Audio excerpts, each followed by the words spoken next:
Setelah melakukan rihlah dakwah atau safari dakwah di Indonesia, akhirnya Habib Umar pulang ke rumahnya di Hadramaut Yaman. Mari kita ikuti, seperti apakah perjalanan pulang Habib Umar bin Hafidz ke Hadramaut Yaman. Dan sedikit informasi tentang keadaan Habib Umar di kampung halamannya. Sebelum kita lanjut, perlu kita ketahui, ternyata kedatangan Habib Umar ke Indonesia berawal dari adanya utusan Habib Abdul Qadir bin Ahmad Assegaf yang berada di Jeddah, Arab Saudi. Habib Umar diundang ke Indonesia dengan tujuan untuk membangkitkan semangat para keturunan Nabi Muhammad SAW yang ada di tanah air. Sebab dikhawatirkan mereka lupa terhadap ajaran dan nilai budi luhur para leluhurnya. Seiring berjalannya waktu, kedatangan Habib Umar ke Indonesia dengan penyampaian dakwah dan ajarannya. Sampai saat ini, sudah banyak santri-santri Indonesia yang menuntut ilmu di Pondok Pesantren Darul Mustafa di Hadramaut. Dan telah melahirkan banyak ulama yang meneruskan perjuangan dakwahnya di berbagai daerah di Indonesia. Maka tak aneh, jikalau safari dakwah Habib Umar di Indonesia kemarin banyak mustami'innya. Setelah melaksanakan safari dakwahnya di sejumlah kota di Indonesia, di antaranya Jakarta, Gresik dan Surabaya, juga di Palangkaraya, Kalimantan Tengah pada tanggal 19 hingga 23 Agustus 2023. Habib Umar langsung mendarat untuk melakukan perjalanan pulang ke tanah airnya di Hadramaut Yaman. Setelah beberapa jam melakukan perjalanan, pada sore hari Kamis, Habib Umar tiba di rumah kediamannya Hadramaut Yaman. Setelah sampai, Habib Umar memberitahukan kepada semuanya bahwa dirinya telah sampai di rumah kediamannya. Di sisi lain, melihat Habib Umar, maka tidak akan lepas dari kehidupan di kota Tarim Yaman. Lalu bagaimanakah kehidupan di Tarim yang merupakan kampung halaman Habib Umar bin Hafidz? Ternyata kehidupan di sana ada yang unik, di mana di sana banyak yang tidak bisa ditemukan di daerah-daerah lainnya. Tarim dikenal dengan sebutan Madinah Asy-Syiddiq.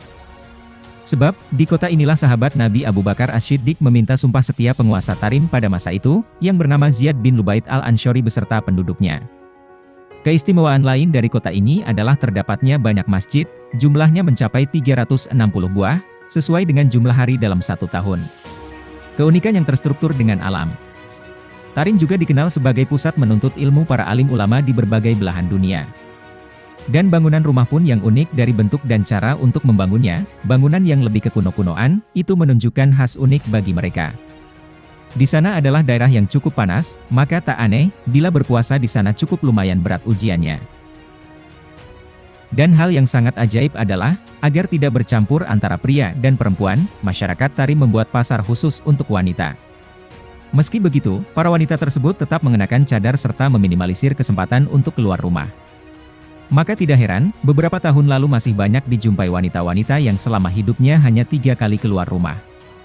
Keunikan yang bisa dijumpai di kota Tarim itu adalah melekatnya syariah Islam pada kaum wanita. Berbeda dengan kehidupan wanita di wilayah lainnya, yang sudah terbiasa meninggalkan syariahnya.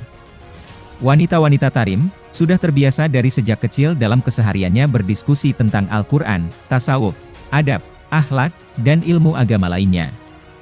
Sedikit sekali pengetahuan mereka tentang musik, tindakan kriminal, karena mereka dibesarkan di lingkungan para ulama yang penuh dengan kesahajaan dan keramah tamahan, sehingga terciptalah kehidupan yang tenang dan damai. Lebih dari hal tersebut di atas, bahkan mereka tidak pernah melihat lelaki selain keluarga terdekatnya. Oleh karena itu, ketika wanita tersebut menikah dengan seorang laki-laki, maka sangatlah wajar jika mereka merasa asing, karena dalam kehidupan kesehariannya sangat jarang melakukan interaksi. Bahkan tidak pernah bergaul dengan laki-laki, terkecuali dengan keluarga dekatnya. Tak cuman itu. Mereka juga tidak pernah menyusahkan suaminya, demikian pula sebaliknya. Apabila makanan habis atau membutuhkan sesuatu, mereka tidak berani mengutarakannya pada sang suami, karena khawatir suaminya sedang tidak ada uang atau sedang sibuk. Dan untuk menyatakan bahwa sang istri membutuhkan sesuatu, maka cukup dengan memberikan satu tanda seperti meletakkan bungkusan kosong di meja, atau dengan benda mencolok lainnya, sehingga sang suami mengerti terhadap maksud sang istri. Demikianlah keharmonisan keluarga yang sudah melekat pada setiap keluarga di sudut-sudut kota Tarim itu. Seperti itulah contoh kecil kota Tarim kampung halaman Habib Umar bin Hafidz.